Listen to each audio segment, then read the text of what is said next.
Hello, all of you out there. Look, let me start by making a confession. The level of my excitement is so high. And I tell you why. Because this is the first time I'm having a mom and a daughter on this forum. Very, very unique. And we started in 2024. So I am delighted to welcome both of them, to this forum. And I just want to invite them to briefly introduce themselves. And for you at home watching, this is a forum where somebody goes outside his or her cultural environment, has some experience, and is willing to share. So let's let's go. Give us All your brief right. introduction. Okay. Hello, everyone. My name is Bridget UGONNA Onyegesi. I live here in the US in Fort Worth. I'm a nurse practitioner working currently in a hospital in Dallas. I'm a wife and a mother of three, one of my kids being her, Natalie. She will introduce herself shortly. And I have other boys, two boys that are out of the house for the moment. And I'm glad to be here today to share a little bit of my uh, cultural experience. All right, thank you very much. So let's go to the daughter now that mom has opened the gate. Yes. Hi, everyone. My name is Natalie Onyegesi. I am a construction project manager and I live in Dallas. Um, not much to say. I don't have any kids. I don't have a husband like my mom had For now. for now. So not much to add there. But yes, I'm glad to be here as well and share my Yeah, experiences. that must be a tough job you're doing. Construction manager. So Yes, you're always on site? I am always on site, boots on ground. Yep. Oh my goodness. Okay. I salute you. There is a passion for her. She started when she was little to like those constructive things. Yeah. Oh, okay. All right. Let us now deconstruct your experiences. Who wants to start? Mom, daughter? I can probably start just to Okay. speak about since Go mine ahead. was really recent. So my cultural experience, let's say I was in Gambia at the beginning of this month. So I went last week of January to the beginning of February, first week of February. And one thing that I noticed that was very different about the Gambia was that people didn't have a sense of urgency. And let me go deeper into that. Yeah. As Americans, as since we live here in America, we're so used to of really rushing Life is everything, and fast. everything has to be done fast. You're Yeah. speeding Okay. down the road, service, you want it in 10 minutes, this, and that. But what I noticed in Gambia, it's a group of very relaxed individuals. So I had to catch myself slowing myself down because even whenever I went to get a pedicure and I felt like the lady was taking so long, and I looked at her and said, "Hey, well, what are we building here? Because you're just doing my nails. Why are you taking so long?" And she was like, "This is normal. This is the normal time frame." Or even whenever we will order food and it will take really long, but no one was complaining but us because we lived in the United States. Oh, So and also like rushing on the road, I felt like everyone took their time to do everything, yeah. um, which irritated me at some point. But then I realized that I was just You're busy. like I was just rushing for no reason. There You're was too absolutely no reason. American. Exactly. That was just the American way. So that definitely, I took that back with me when I came back home because I feel like a lot of the stress that I put on myself is because I expect things to be fast and I expect Good. things to be done immediately. So I got back with a different mindset. I was like, you know what? Let me take a step back. And I feel like that's also why Gambia is the way that it is because I really enjoyed my time there and people are not Yeah. as angry, you know? Yeah. So, uh, yeah, that's what I took back with me. Just slow down. Everything does not need to be done Take life immediately. easy. Where are you Right. rushing And then, to? especially, you don't have anywhere else to go, right? So, what are Right. you Yeah, rushing for? Exactly. You're rushing right. somebody else's work for what? I also happen to have been in the Gambia, long, long, long, long time. And for people who don't actually know, the Gambia is in West Africa and is a peninsula, almost Mhm. surrounded by Senegal. And then Right. when I went there, what else? I went to Serekunda, a place called Serekunda. Yeah, Did you I went there visit too. Serekunda? Yeah. All right. Now, question for you. Did you eat jollof rice? So so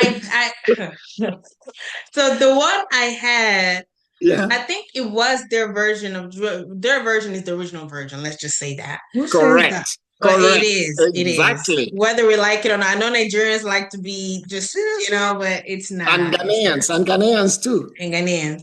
But so I ate a version of it, but it's quite different in my opinion. And Yeah. maybe it's because my taste buds are so used to the Nigerian one. I prefer the Nigerian one. I gotta be honest. But in their opinion, they absolutely hate Nigerian jollof. And they let me know that there. They let me know that. But So I got to learn that actually is a staple food of the Wolof people in the Gambia. You also find them in Senegal. And so they cook their own jollof. I actually tried it. It was nice. So fortunately, Ghanaians and Nigerians are always fighting who has the better jollof rice. And then they forget the Gambians who the originals. The originals. Right, the originals. But I'm so happy that you learned from the Gambia that, take life easy. Unlike here in the United States, you go to McDonald's, I keep asking myself, instead of I'm going to eat, somebody says I'm going to grab something. That's Right. Because you're just doing it fast. Exactly. And that is actually where the fast food comes from, right? The Fast name. food, yeah. And if it takes 5 more minutes, Everybody you are will get angry. irritated. Yeah. And that is so bad. But in the Gambia, they actually made you apply the brakes. Slow down, young lady. 100%. 100%. Okay. All right, Mom, let's share your own experience. Well, I just want to share that actually we are from Nigeria. Yeah. I married when I was and immigrated with my husband to Italy first before coming here. My daughter here was born in Italy. Oh, okay. Yeah, both him and my eldest son, they were born there. So before we actually came here, like 13 years ago. Yeah, 13 years. So I stayed in Italy more than I have stayed anywhere, even though I have lived 3 continents, Africa, Europe, and this time US. Okay, so you are the perfect guest for my program. You've traveled all over the place. I've stayed in Italy more than I have stayed anywhere else, 21 years. So I studied there, got a bachelor's degree there, and before we moved here with family. So what I actually loved about that country is not everything in Italy is like spectacular in the sense cultural values, I want to say. Yeah. So each region has its cultural peculiarities. And we lived in the up north of Italy where they call Emilia-Romagna. They are very rich in food, wine, and the industries. Example, Ferrari and Lamborghini were built in the area where we live. Parmesan Reggiano, the cheese that was born there. The flag was born. Did you come up with one Ferrari or Lamborghini? We did not. So what I love about Italy is they hold very tight to their culture, and just to circle back down to the relaxation of trying to calm yourself down. Italy is a country that at noon, all the shops, stores shut down to go eat at home. Everybody go eat and you go rest, take a little nap, and then you come back at 2, open your shop again for another 2-3 hours, and you go home.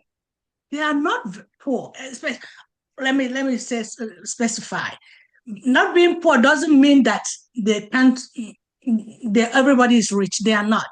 Right. But they still hold tight. That little one they have, they prioritize their health a lot. Italians. Yeah, that's good. Yeah. Statistically, after Japan, Italy is the country that is longevity-wise. After Japan, second is Italy. And what I found out that is contributing to this, their longevity, is their way of life. Their food, culinary, they pay much attention in what they put in their mouth. Okay. They are active. Everyone in Italy has a bicycle. Rides a bike. Me, in our house, I had a bicycle. My husband had one. No matter the weather. No matter the weather. It could be snowing outside, I still ride my bike to school. And we are very active, moving around every time. Whether you have a car or not, you still find time to cycle with family. You will see a whole friends and family cycling on the street every time. Okay. When it's time to eat, they select what they want to eat very well, and then they rest. If you combine these three activity, diet, and then rest, you will find out that these are the three ingredients of health. Yep. Which are lacking in many other places, especially here too, as my daughter said. And she had to go to Gambia to put a break to her hectic lifestyle, or kind of learn how to slow down a little bit. I mean, most of the time we actually put stress on ourselves for no just reason. Yeah. No reason. So it doesn't mean that we cannot accomplish something if we kind of space it out in a little bit. But it's like everybody is rushing. Everything is, we have to do it. And we put a whole lot of pressure in our life and in our hearts. So I've learned in Italy, and I still maintain that. I do work. I have assimilated in the US. I have to be frank. But I still maintain the fact that I gotta take time and rest. And No rest. matter how tedious, no matter how hectic that day is, I'm not going to rush myself. I'm not going to put extra stress than the world is already putting on me. That's why she naps a lot. She takes a lot of naps. Amen. Amen to that. You know, I was also in it, I think 2-3 years ago or whatever. You know, where and were I you in noticed, Italy? yes, yeah. I was in Rome, and the northern part, I forget the name. So I noticed stores were closed. Yes. I said, what's going on here? No, they told me you come back after 2 hours. Period.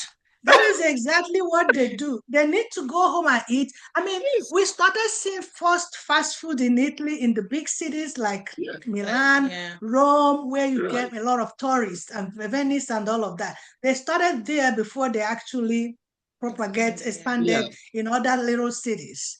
But I'm gonna tell you, when we were there initially, there were no fast foods. You got to go home really far.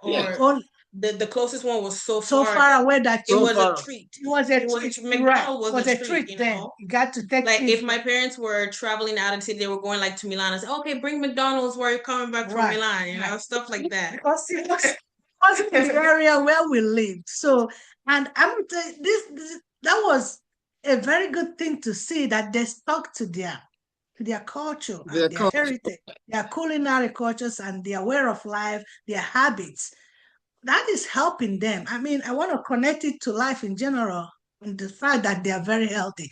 I worked in Italy. I became a nurse in Italy. Actually, my bachelor degree I obtained in nursing. I obtained it in Italy before I came here. I had my master's. I'm a nurse practitioner because I have master's degree in nursing. So, no, go ahead. I worked in Italy in a hospital there for 11 years. Yes. So I hardly would see the kind of things I'm seeing here. You know, now diseases everywhere, and most diseases are not caused only by what we eat or whatever. But I think way of life, habits, and all of that affects our health more than we can think about. Okay, that's fine. You know, it's not just that you know, like when I went there and serving food, have a little wine. I said, wine? It wasn't expensive. You just have a little wine and then go take your siesta, and then you resume. And then they come back again, and then they do another 2-3 hours. We went back recently. When was it? 2022. We went, and we went. Honestly, we are Americanized now, so we went there, and it was like, what time was it? Well, it was like 1 p.m. and we were hungry. So, so you're hungry, you want to go buy food. So we went to this restaurant, it looked open. And then they were like, we only have croissant right now. We can't serve you food right now because we have later. And we forgot though. Because we're so used to having everything close, and if you're hungry, you eat just go get it. You see what I mean? Okay, before I ask you the next question, because we will round up because of time, I would like to invite anybody who is watching. If you want to be part of this, it is called Cross Cultural Experience. And then you can email me crossculturalexperiences@gmail.com. crossculturalexperiences@gmail.com. And then we can start the conversation. Now that I have heard the beautiful things about the Gambia, going to Serekunda, eating jollof rice, and then going back to Italy, getting all the things that, you know, this life is not just, you don't have to go to the gym to pay exorbitantly to every day. No. Even what you eat and your lifestyle is very, very important. So what did you learn if you were to give me in 1 or 2 sentences, let's start with you, Natalie. What's the overall learning? Because that's what this program is all about. What did you learn from that experience? So I learned to take things easy. Good. Okay. I've learned to genuinely take things easy and to stop rushing people. Yes. To stop forcing your urgencies, especially whenever they're unnecessary. It's not a life or death situation. Stop rushing, just stop putting your rushes on someone else's and add the stress that you have on somebody else as well. And it just becomes a chain. So just take it easy. That's what I learned genuinely, because we're losing it. We're losing that here. So right, life is, as they say, life is short. Why make it shorter than it is? Right. Exactly. All right, let's go to Mom. Well, with all the experience, as I said, the lifestyle in Italy, especially the culinary habits and their culture, I think we Africans, wherever we go now, we try to assimilate a lot. Right. And we are losing ours. Even back home, I went home recently. I can see that a lot of people will tell you that instead of eating yam, they're going to go buy Indomie. I'm like, what is Indomie? Yeah. I mean, what is it to replace our yam and all of other things? And our foods are so healthy. And our foods are very healthy, so healthy. They are well replacing with something else. You don't even know the origin of it. So Italy, as I said, what I took back is that I still hold tight to what I have learned there, how to manage your stress, live healthy life, even through eating and exercises. We don't have to change our way of living, not necessarily, especially abandon our old and our cultural foods that have kept us alive for centuries and have made our ancestors live well. We can't come and just be abandoning it because we have to assimilate. I mean, we have to continue to keep our heritage and to know that those food were good for us, and we might probably not do good with other people's food. Not that we cannot cross-cover, we can test, we can eat them, but not replace them in the sense that they take away what we had, We have to continue, because that is what keeps a people. That's what makes what we are. And as I said, in Italy, that culture, I hope they are not fast living it. But the last time we went, they are still keeping we still ate very good food. Pizza. Everybody knows that pizza originated from Italy too. When we got here, we went to get a pizza, and someone was wanting to put a pineapple topping on it. I asked my daughter, what pizza is this? This is not the pizza I used to know. I have never eaten any pizza with pineapple on it. It's not part of it. So, and you know what? When I went there, because we went, like a group, right? Eating was not grab and go. We spent a lot of time. Down. Yes. Talk, and by the time you are leaving, converse while you are eating. Oh my goodness, you make friends even eating. So you that's what I'm telling you. They take their life easy. They don't it's not just surviving by working 24 hours and not having time to talk to anybody, not resting. I mean, they make it to look like it's not all about rushing. It is, especially as my daughter said, when it's not necessary, really. All right. Okay. This is a very good place to end it. I really, really have enjoyed myself. This conversation from Nigerian roots to the Gambia, to Italy, food in the Gambia, food in Italy. Food in Italy. How people just apply the brakes. Life is not like you are firing an intercontinental ballistic missile. No, you take it's not. You take life easy. Tomorrow will come. Why rush to see tomorrow this evening? It's still going to be 24 hours before it comes. So why not take it easy and get there slowly? Right. I want to thank you again for the time. And like I said, this is the first time I'm having mom and daughter. I think this is a very nice conversation. I think I will explore. I will explore it more. I've had husband and wife, but not mom and daughter. Thank you again very much, and then enjoy the rest of the week. Thank you so much. Uche, thank you for inviting us. Thank you so much. Thank you. Bye for now. Bye. Bye.